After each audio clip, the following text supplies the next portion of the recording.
तो आज का जो वीडियो है ये मैं स्टार्ट कर रही हूँ, कुछ केस स्टडीज़ देखेंगे हम ऑल चैप्टर्स से। और क्योंकि आपका एग्ज़ाम 10 मार्च को है तो थोड़े से केस स्टडीज़ हमें कर लेने चाहिए। तो ये मुझे एक वेबसाइट से मिला है तो मैं इसको डिस्कस करना चाहती हूँ। तो चलिए शुरू करते हैं। तो पहला क्वेश्चन है हमारा केस स्टडी 1।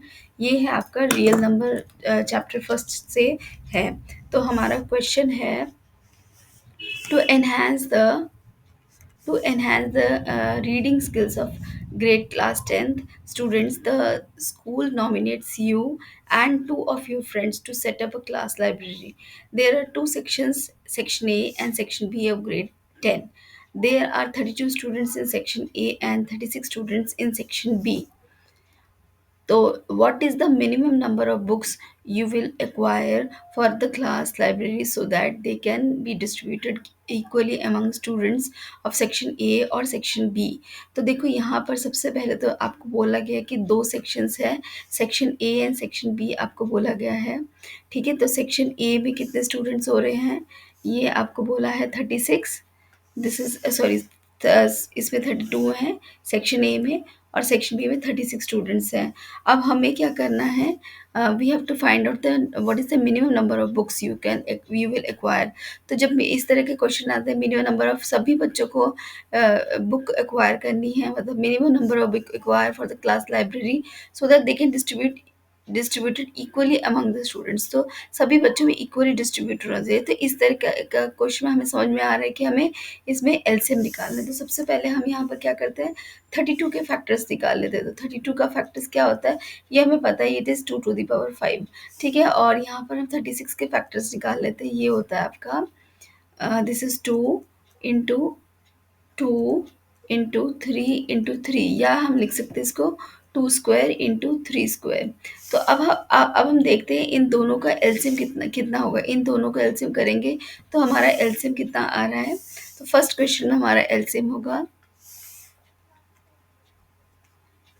तो it will be equal to 2 to the power 5 into 3 to the power 2। तो कितना हुआ ये, this is 32 into 9 which is 288। तो हमारा इसका आंसर आ रहा है सी। ठीक है, तो नेक्स्ट क्वेश्चन देखते हैं। If the product of the two positive integers is equal to the product of their HCF and LCM है, LCM is true, then HCF is. अब हमें इसका एचसीएफ निकालना है। देखो यहाँ हमने एलसीएम तो निकाल लिया है। तो फर्स्ट क्वेश्चन में देखो आप, हमारा फॉर्मूला क्या होता है, A into B is equal to H C F into L C M.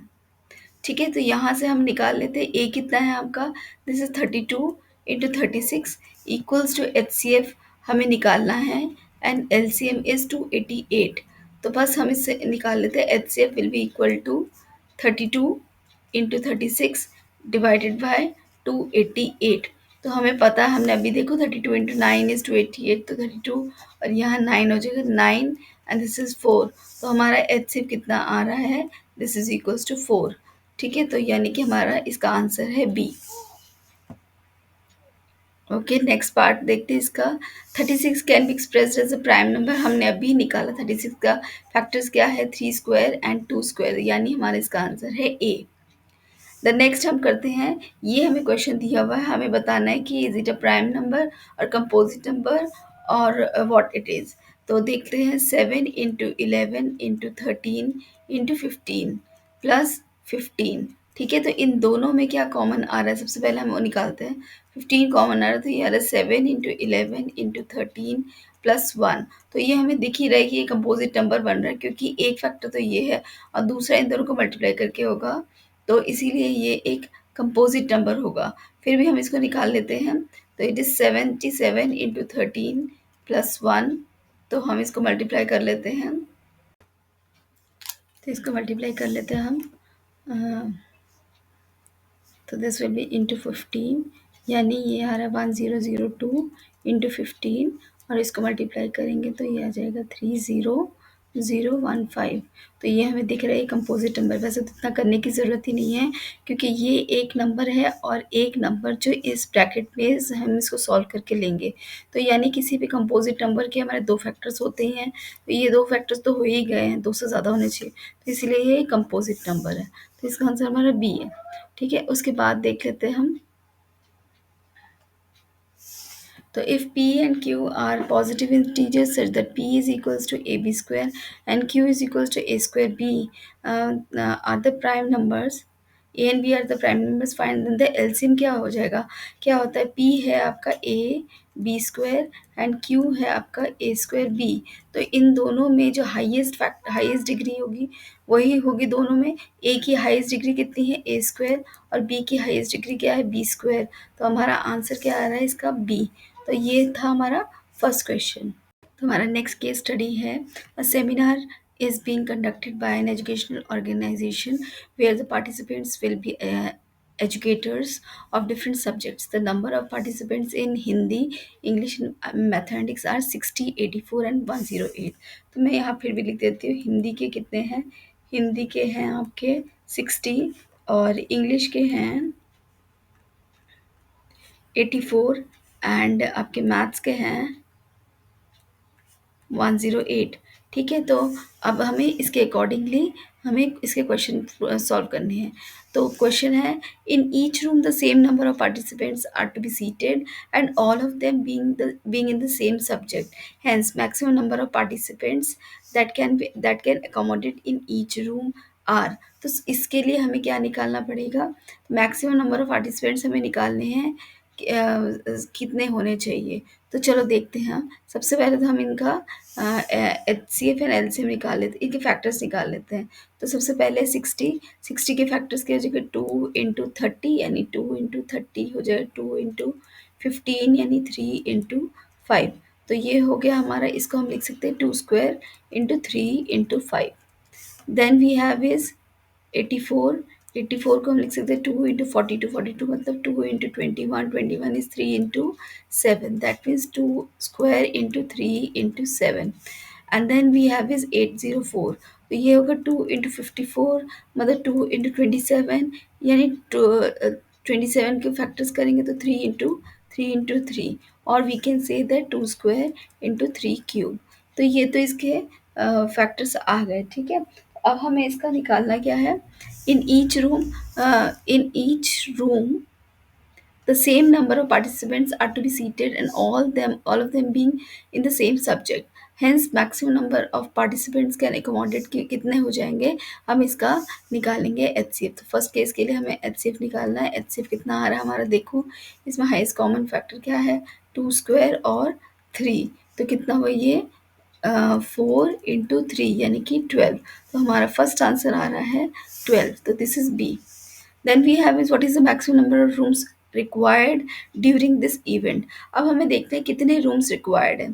तो देखो सबसे पहले तो हमें HCF आ गया कि ये आया in each room the same number of participants are to be seated and all of them are being subject, hence the maximum number of participants that can accommodate in each room, यानी एक room में कितने students हो रहे हैं 12। अब हमें देखना है कि हिंदी के कितने स्टूडेंट्स एकोमोडेट होंगे। तो हिंदी के टोटल स्टूडेंट्स कितने हैं 60, 60 से आप 12 को डिवाइड करो कितना आया, ये आएगा हिंदी के नंबर्स आएंगे इसमें, तो कितना आएगा ये 5। ठीक है, उसी तरह से हम निकालेंगे इंग्लिश के। तो इंग्लिश में हमारे कितने टोटल स्टूडेंट्स है, इट इज़ 84 डिवाइडेड बाय 12, तो कितना आएगा हमारा 12 7।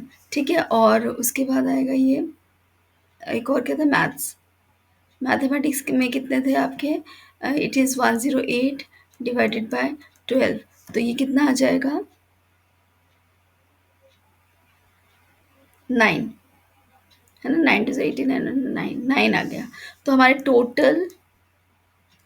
What is the minimum number of rooms required, कितने होंगे, total number of rooms, minimum number of rooms कितने हो जाएंगे 5 प्लस 7 प्लस 9 यानी 9 7 12 और 9 21, यानी ये है आपके minimum number of rooms required during this event, यानी 21 is the answer for this. ठीक है, ओके नेक्स्ट है LCM ऑफ 60, 84 एंड 108। तो हम वहाँ LCM देख लेते हैं। सबसे पहले हमने इनके फैक्टर्स देख लेते हैं जहाँ पर पहले गए थे, तो वहीं से हम देख लेते हैं इसके LCM कितना आएगा। तो यहाँ से LCM देख लेते हैं।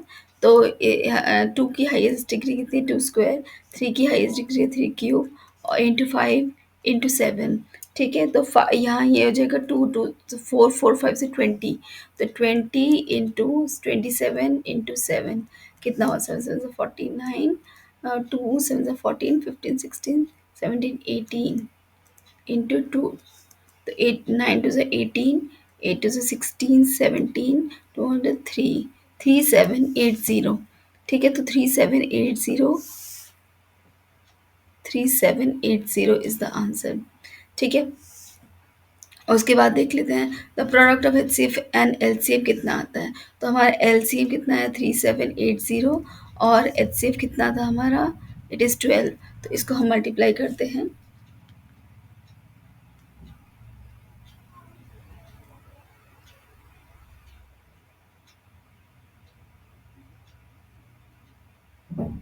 तो इट इज़ कमिंग 45360, 45360, तो यानी डी।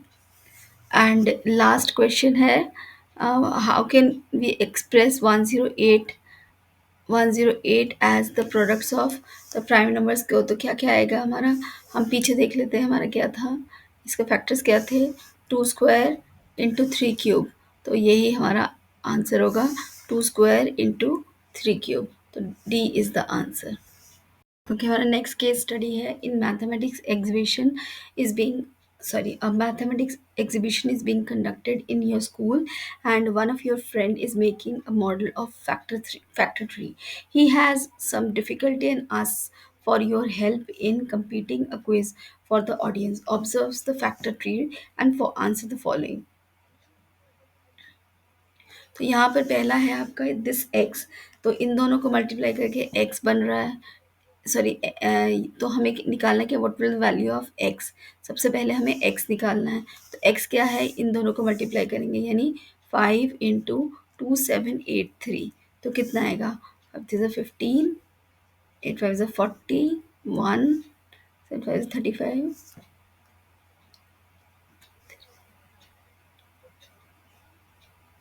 तो ये आ रहा है आपका 13915, तो बी इज़ द आंसर। ठीक है, then we have is find the value of Y. यहाँ पर वाई निकालना है, नेक्स्ट जो है हमें वाई निकालना है। तो वाई क्या है आपका? देखिए फैक्टर ट्री में, तो 2783 को फर्दर डिवाइड किया गया है, यानी 2783 को हम फर्दर डिवाइड करते हैं, और इसका एक फैक्टर आ रहा है 253। ठीक है, तो 253 को इसको हम किससे वो करें, डिवाइड करें? तो देखिए निकालते हैं हम।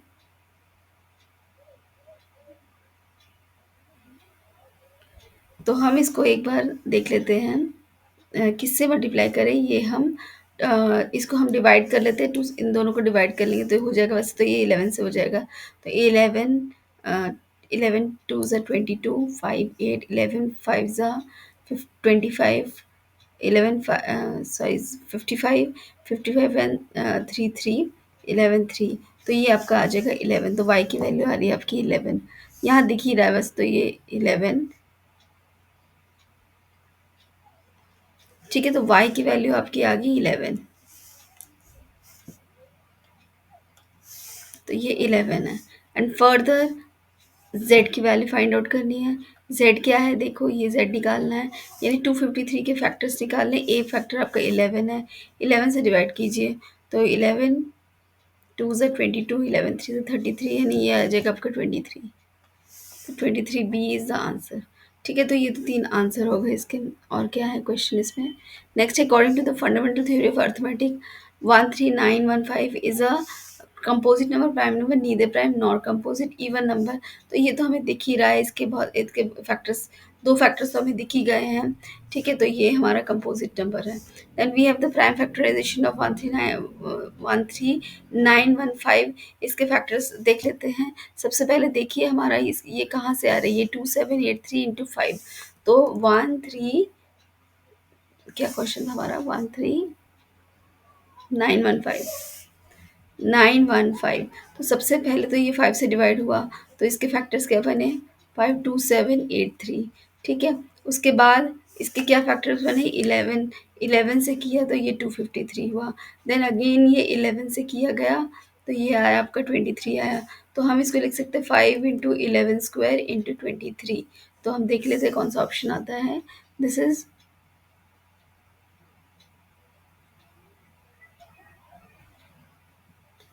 5 into 11 square into 23, C is the answer. Okay, हमारा नेक्स्ट केस स्टडी है पॉलिनोमियल्स चैप्टर से। तो पहला पहला केस स्टडी हमारा है the below pictures are few natural examples of parabolic shapes which is represented by a quadratic polynomial. Parabolic arc is an arc in the shape of a parabola. In structure, their curves represents an efficient method of load and so can be found in bridges and in architectures in a variety of forms, जो आपको दिख रहे हैं। ठीक है, ये सारे parabolic forms में हैं, ये देखिए। तो the in the standard form of quadratic polynomial, ये हमारा क्वाड्रेटिक फॉर्म होता है। ए बी सी आर, इनमें इन चारों में से क्या होता है? All are real numbers, is all are real numbers, all are rational numbers, no real numbers. And क्या है थर्ड सी ऑप्शन? क्या है? A is non zero real number. देखो ए हमारा नॉन जीरो होना चाहिए, नहीं तो ये एक लीनियर पॉलिनोमियल बन जाएगा। तो इसीलिए all are real but a is non zero real number, but b and c are any real number. तो इसका ऑप्शन सी आएगा। ठीक है, उसके बाद नेक्स्ट देखते हैं। तो नेक्स्ट है, if the roots of a quadratic polynomials are equal, their discriminant is this, then D is equal to zero. हमें पता है डिस्क्रिमिनेंट हमारा ज़ीरो होता है, तभी आपका जो क्वाड्रेटिक पॉलिनोमियल है उसके जो रूट्स हैं वो इक्वल होते हैं। तो ये सेकंड का आंसर था। थर्ड देखते हैं, if alpha and one upon alpha are the zeroes of the polynomial then find the value of k. तो सबसे पहले देख लेते हैं alpha, alpha and are one upon alpha are the roots. तो सबसे पहले इसी इसी पॉलिनोमियल से हम इसको क्या कैसे करेंगे? तो सम ऑफ द रूट्स क्या होता है? Alpha plus one upon alpha will be equal to minus B upon A, which is minus minus one, B is minus one, minus one upon A is two, तो it is one by two. And alpha into beta, मतलब alpha into one upon alpha, not beta, it is the other root is 1 upon alpha.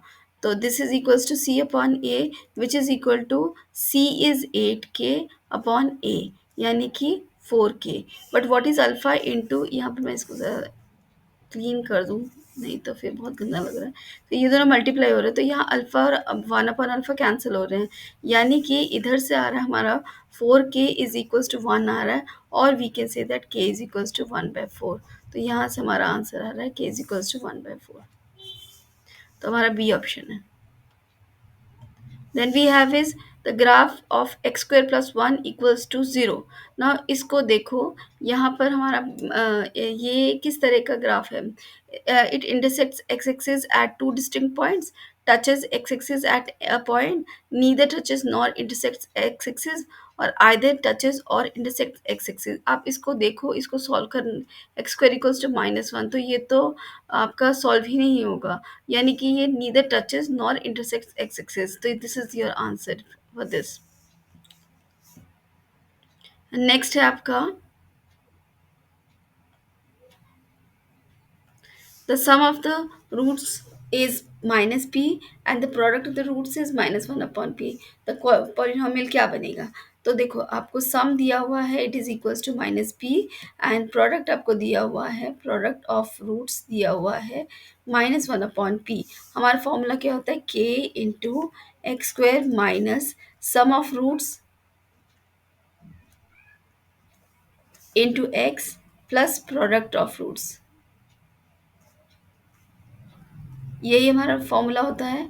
तो यहाँ पर हम देख लेते हैं कि x square minus sum of roots क्या है आपका? It is minus p into x plus product of roots is minus one upon p. ठीक है, तो अल्टीमेटली हमारा ये क्या बन रहा है? इट विल बी के x square plus P x minus one upon P. तो हमारी जो इक्वेशन बन रही है, सॉरी जो पॉलिनोमियल बन रहा है वो ये है। तो फर्स्ट वन क्या ये बन रहा है? ये देखिए आप, फर्स्ट वन है क्या? तो नहीं है फर्स्ट वन। तो यहाँ पर देखिए कौन सा बन रहा है हमारा? ये C, C is the answer.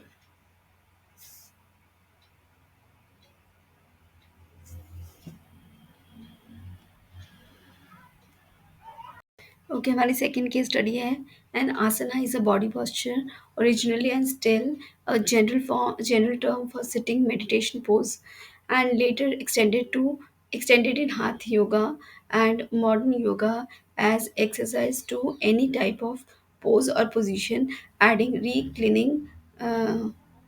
reclining, standing, inverted, twisting, and balancing poses.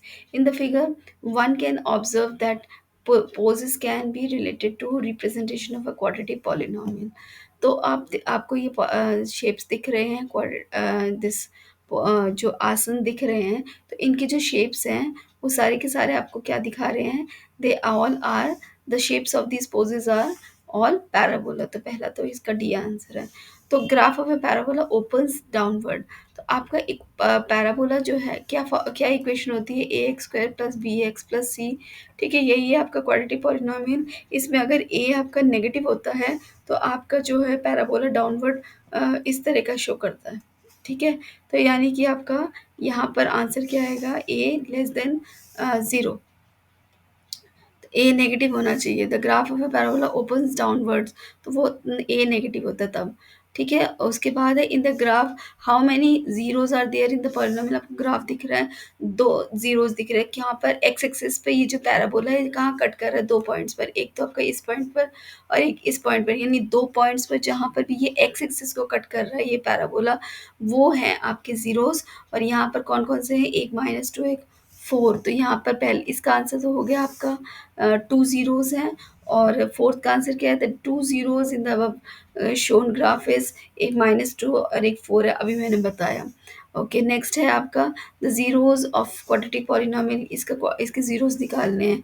तो क्या है? 4√3x² plus 5x minus split करेंगे। तो आप जो भी करना चाहो, पहले मैं इसको देख लें मिडिल में।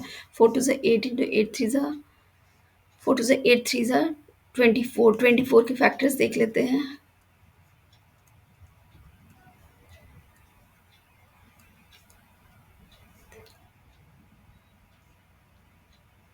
8 एंड 3 हो गया।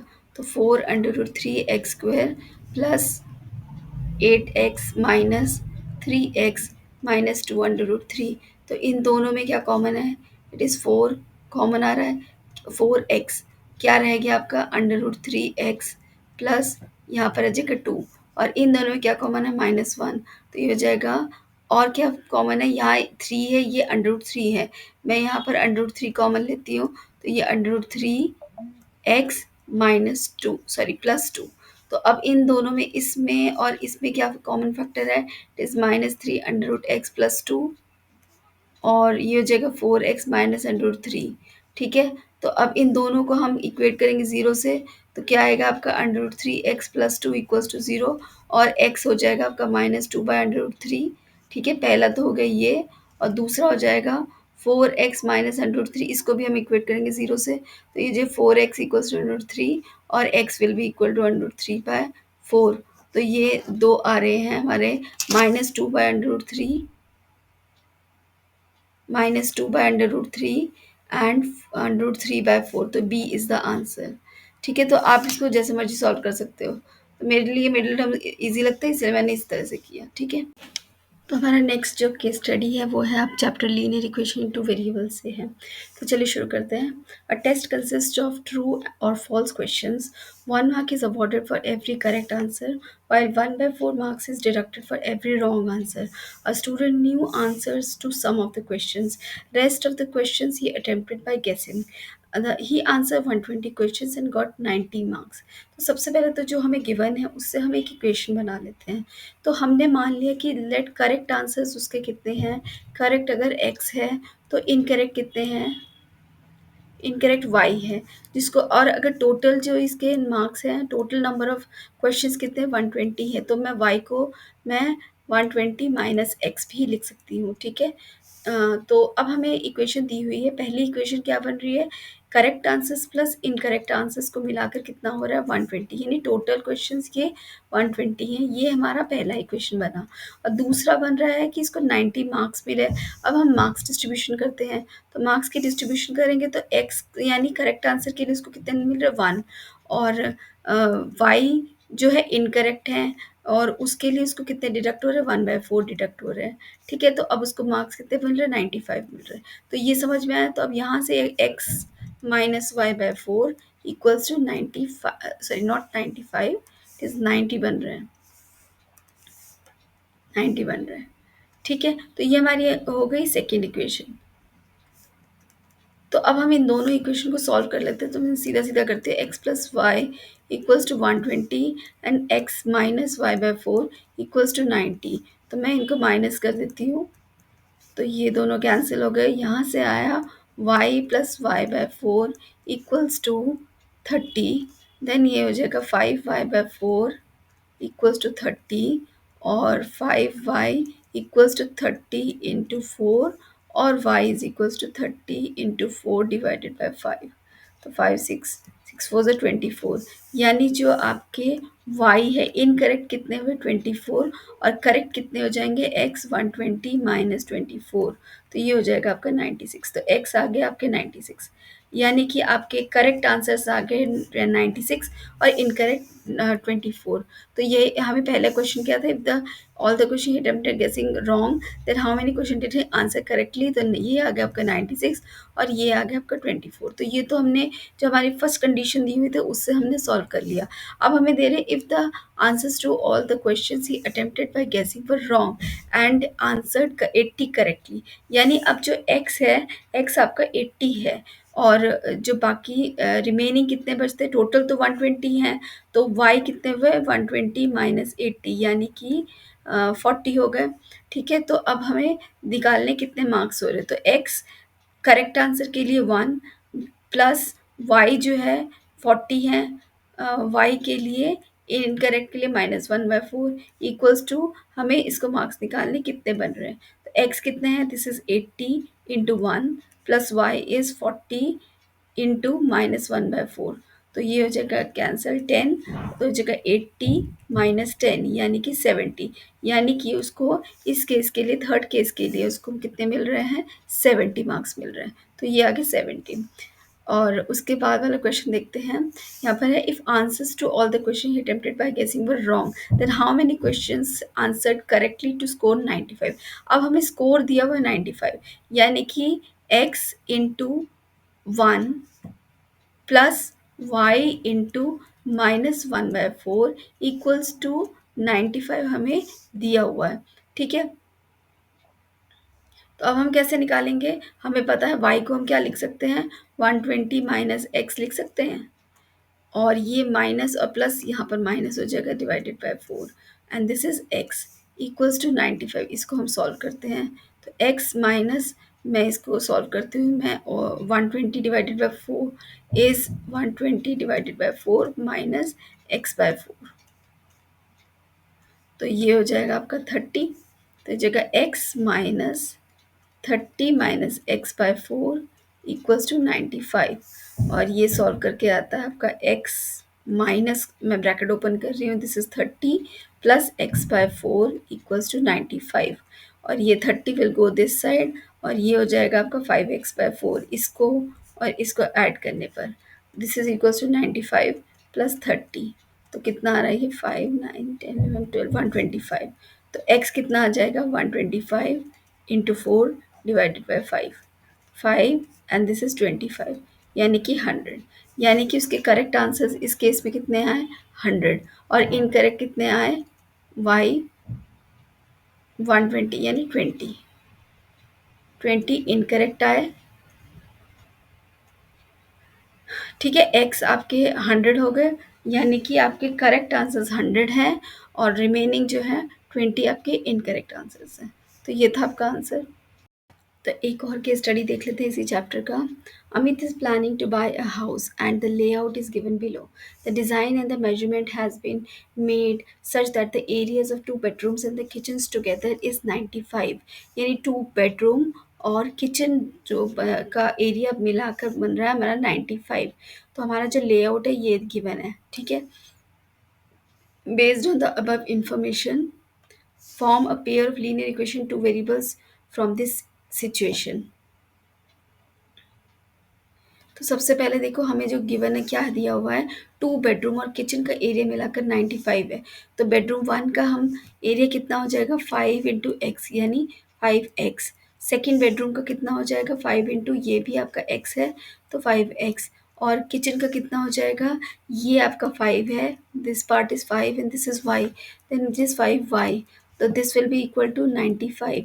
ठीक है, तो हमारा हो गया आपका 10x plus 5y equals to 95।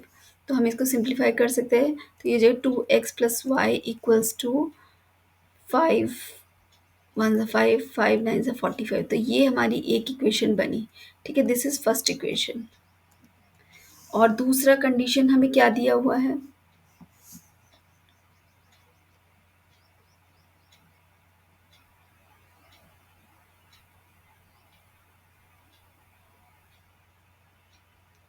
और एक और कंडीशन हमें देखो ये दी हुई है, ये लेंथ आपका 15 है और ये वाली लेंथ हमें दी हुई है x plus two plus y, this this will be equal to this, क्योंकि ये एक रेक्टेंगल है तो यहाँ से हम लिख सकते हैं x plus y plus two equals to 15 और x plus y equals to 13, तो ये हमारी सेकेंड इक्वेशन बन गई। ठीक है, तो ये दो इक्वेशन तो हमारी बन गई, एक तो ये वाली और एक ये वाली। ठीक है, ये हमारी दो इक्वेशंस बनी। हम इसको सॉल्व कर लेते हैं, तो मैं यहाँ पर सॉल्व कर रही हूँ। This is 2x plus y equals to 19 and this is x plus y equals to 13। तो इनको मैं माइनस करती हूँ तो ये कैंसिल हो जाएगा। This is x equals to 19 minus 13 is 6, तो x आपका 6 आ गया and y will be equal to, मैं सेकेंड इक्वेशन इसको पुट कर रही हूँ, 13 माइनस 6 इज़ 7, तो y आपका 7 आ गया। ठीक है, तो y आपका 7 है, x आपका 6 है, तो ये दो आंसर्स आ गए आपके 6 एंड 7। ठीक है, तो ये x एंड y बन गया आपका। Find the length of the outer boundary of the boundary of the layout. तो आउटर बाउंड्री क्या होगी आपकी, तो उसको देखते हैं क्या बनता है। ये आउटर बाउंड्री क्या हो रही है, this is 15 and outer boundary मतलब हम इसका सर्कमफ्रेंस निकालेंगे, तो सर्कमफ्रेंस क्या हो जाएगा 2 इंटू एल प्लस बी। तो एल कितना है, एक तो 15 है और बी कितना है 5 प्लस 5 10 प्लस 2 12, यानी 12 इंटू टू, यानी कि इट इज़ 27 इंटू टू, यानी कि 54। तो ये हो गया आपका 54 मीटर स्क्वायर। तो ये आपका सेकेंड आंसर आ गया। ठीक है, दो पेयर्स हमने बना दिए थे, ये ऊपर हमने दो पेयर्स बना दिए, वो इक्वेशन आंसर आया।